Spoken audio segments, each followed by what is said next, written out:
Hello, Kelly Shepard. I'm coming to you from breatheasywheezy.com, Breathe Easy Wheezy on YouTube, Breathe Easy Wheezy on Instagram, or you can find me on Facebook at Kelly Shepard, SHEPARD, KELLY, or Breathe Easy Wheezy on Facebook. So, and if you need to email me for whatever reason, breatheasywheezy@gmail.com. Lots of ways to get a hold of me. Today, oh my gosh, today is the day. Today we are going to talk about dun, dun, dun, anatomy and physiology. I feel like you guys are ready. Okay, so I got my fancy chart here.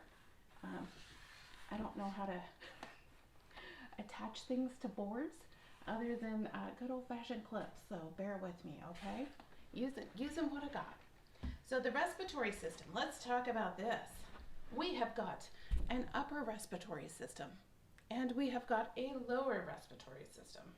So let's talk about those. What are they comprised of?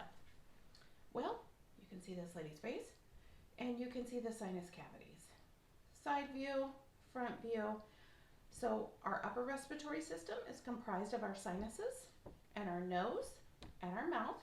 And you can see these two are joined up back here. So medical people, they might call it your nasopharynx. Medical people, they might call your mouth your oropharynx. And they may call this section right here where it connects your nasopharynx. Okay? And then we go down and we've got this little guy right here. He's one of my favorites. I'm going to come in real close so that maybe you can see him. And I'm sorry, there's glare from the street. I don't have blinds down here. And I can't really use my light ring or else it shows up on the shininess of this diagram. But this is your epiglottis. This guy is super cool. You like him. So you can see that our esophagus, so from our mouth, the liquids and food that we eat and drink, they go down here into our esophagus. And this is your epiglottis. This little flap closes down over your airway. I want to use this finger. Okay, it closes down over your airway so that food and liquid don't go into your lungs, because that's really, really important. So, with that said, all of us are getting older, right? So if I had a 1958 Buick and the year is 1958 and I get in my new Buick, everything in the car should work great, right? All the valves should seal up nice and tight. But if I have a 1958 Buick and the year is now 2020, and let's say sometimes I rode that car hard. Maybe I skipped an oil change when I was lean on funds. Maybe I put premium gas at times, but other times when I was lean on money, I put in lower quality. Stuff happens, right? I would like to tell you guys I eat a salad every single day, but I don't. Sometimes I do, most days I do, but sometimes I don't. And that's okay. It's okay. All right? I forgive you. It's okay to be human. Anyway, I just wanted to let you know that sometimes those valves may not seal up. This one we're talking about the epiglottis. If that happens to you as you get older or more mature or walk the path of life, however you want to put it, and you notice that with meals that you're starting to choke or cough, or maybe it's with certain liquids, or maybe it's with certain textures like, crackers or toast, something like that gets you every time, then you need to let your doctor know, okay? Because what's happening is food, liquid, material that should not be there is getting into your lungs. And you certainly should let them know if you have a history of multiple pneumonias, because they're going to want to get a speech therapist in to work with you, all right? Because we need people swallowing correctly, and we need to keep our lungs free of any particulate matter. Otherwise, it's warm, it's dark, it's moist in there. We can grow all kinds of bacteria, okay? We don't want to do that. All right, so we got our epiglottis. When we swallow, he closes, okay? And then we've got our windpipe, also known as our main stem bronchus, okay?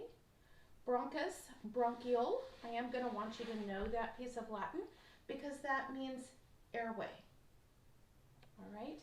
And then you can see it branches off or bifurcates into that guy would be our right mainstem bronchus, and over here would be our left mainstem bronchus. Everything's reversed because I should be where you guys are looking at my patient this way, right? And you can see that the main airway or bronchus or windpipe, he branches off, and then those guys just keep branching and branching and branching. And this is a lovely picture, but it's very, very simplistic. So all of these airways keep branching or subsegmenting about 16 different times. So they get down to the microscopic level. Very, very important, okay? At the end of each one of these airways, we would call that the terminal bronchiole, the end of the airway. And at the end of the airway, I hope that's what that says there. I can't see because I'm behind it. But at the end of the airway, then we've got these little guys. And these guys are called alveoli, okay? A lot of people say they look like clusters of grapes. And then you can see this. This kind of looks like spider webbing. And it is Spider-Man colors, which is like awesome. But anyway, that spider webbing, that's called our capillary bed. So this whole interface right here is called our alveolar capillary membrane. Whoa. Fancy words, okay? Alveolar capillary membrane. Our AC membrane, you may hear people say it like that. It just means that the alveoli, those are the little sacs, the little air sacs, that oxygen diffuses across that microscopic thin membrane, okay? And then it diffuses into our bloodstream or our capillary bed, all right? That's where the magic happens. They like to call it gas exchange rather than magic.